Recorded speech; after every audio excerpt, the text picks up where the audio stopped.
Ever since I've had a guest on my podcast talking about VO2 MAX, I'd been interested in taking my own. Come with me as I did my VO2 MAX test just last week.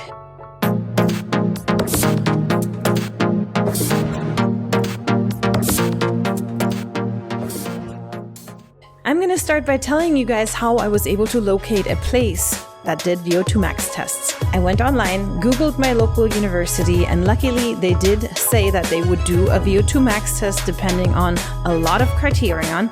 So I added the item to my cart. I paid a nominal fee of $150 and then waited for them to schedule an appointment with me.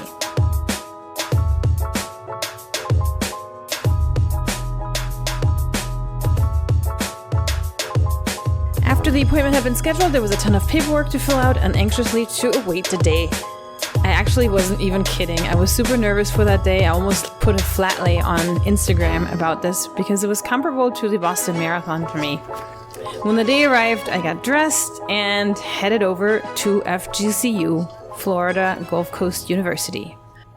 Alright, so I'm leaving the house to go to the test. It feels like it's race morning. I envisioned a treadmill, a porta potty next to it, and a whole bunch of screens. Thank you, Martin, for having ChatGPT draw up this image.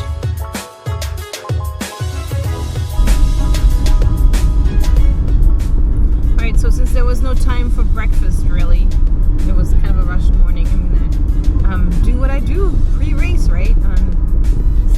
Take in some you can jump, 70 calories. Yeah, see if that affects it in any way.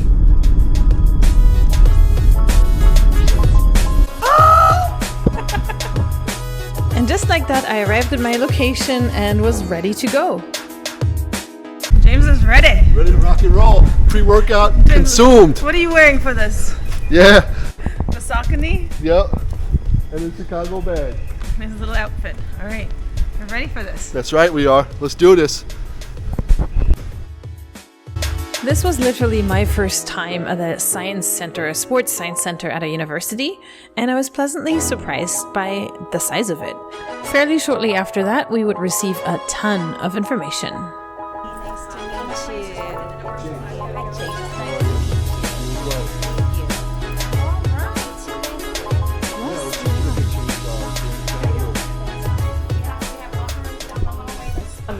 We'll end up setting you guys up with EKG electrodes. The computer will be collecting gases with a little mask, and you'll be running on the treadmill until you decide that's all you want to do. How long does that normally take? Depends on the person. 15 minutes plus or minus? Yeah. Okay.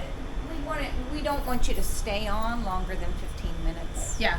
By any means, so. We'll get you there quickly and efficiently so that we can actually get max and we don't mess around with fatigue. For us, I'm trying to think which protocol we're going to start with. There's one that starts with a slow jog, but it progresses every minute once we get going until depending on your responses. Yeah, that's what I was thinking, because both of you guys are running, so it's not like we need to start with the walk protocol, but I was thinking based on your age, there's a predicted heart rate max value we should be seeing, though fitness levels, etc., can affect what that value is. So there's a range between predicted max values. So if we're close to that, that lets us know we're close. That RAR value, or exchange ratio that he mentioned, also is an indicator of fuel, which is an indicator of where you are in your intensity.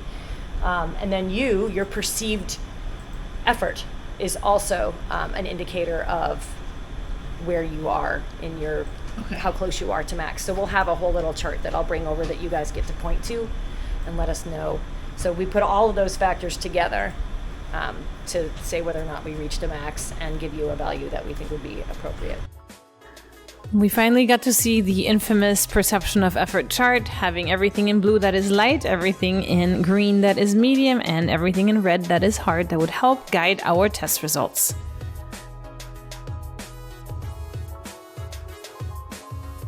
After that, we were pretty much ready to go. I've taken it prior to fulls, but never prior to a workout. And it's an iced tea flavor, 6 a.m. marathon, so it's delicious. And that's why you're so hyper. That's right. Plus a whole French press of coffee. That'll get you going. Then it was time to get all wired up and ready for this test.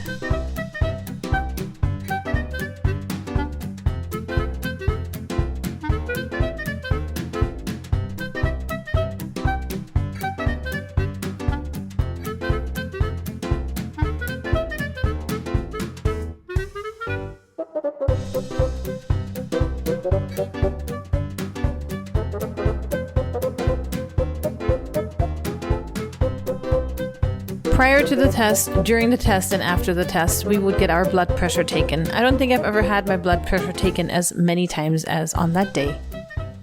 We'll probably quickly get into jogging, and from like 5 miles an hour and up, we'll increase grade, speed, until we get to that point where you start to struggle, and then you let us know when you're done. Then it was time for me to step on the treadmill. Just like had been explained to us during the instructions, we were to walk for 1 minute, and then the next minute they would increase the speed. The minute after that, the incline would go up, but the speed would stay the same. After that, the incline would stay the same, but the speed would go up. You get where I'm going. Running on this treadmill with all the wires didn't really bother me. The mouthpiece bothered me a little bit. And it didn't bother me because it was too tight or anything like that, or because it pulled on my hair. No, it bothered me because it was right in front of my face. To look straight ahead, I felt like I was almost cross-eyed. In addition, as you guys know, I'm also not a big fan of the treadmill. I think I've spent 4 miles at one time on the treadmill, not more than that. But here we were anyway, and I was running with my loud and clunky Alpha Fly shoes, just bouncing on that thing. Throughout the test, I felt that my perception of effort increased pretty steadily. So the first 4 of the 9 minutes that I ran felt pretty easy. Then the next 3 felt pretty medium. You look great. Come on, Letty. Here we go. 30 seconds in the stage. I felt like I could handle the increase in speed a lot more than I could handle any of the increase in incline. And that may be because I've been training on very flat Florida terrain. So going back to this test, once my perception of effort was in the reds, I couldn't really stay in it anymore. Once I was there, I was pretty much done. All right, there we are. What are we thinking? 17. If you just run, you got it. Come on, Letty. Come on, Letty. Come on, Letty. Ready to go on? All right, ready to go on. You got this. Once I was off the treadmill, my body recovered pretty quickly, just like most other runs. Of course, we had to take the blood pressure again. 98 over 62. 62? Mm-hmm. After waiting a little bit longer and they tracked our heart rates just to make sure we were okay, we were allowed to take off all the sticky stuff.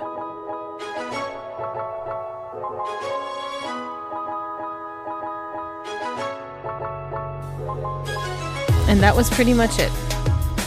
All right, debrief. James, how do you feel? I thought it was tougher than anticipated. I would have liked to have made it a little bit longer, but I'll take what I can get. It was, I feel like, a very well-performed test.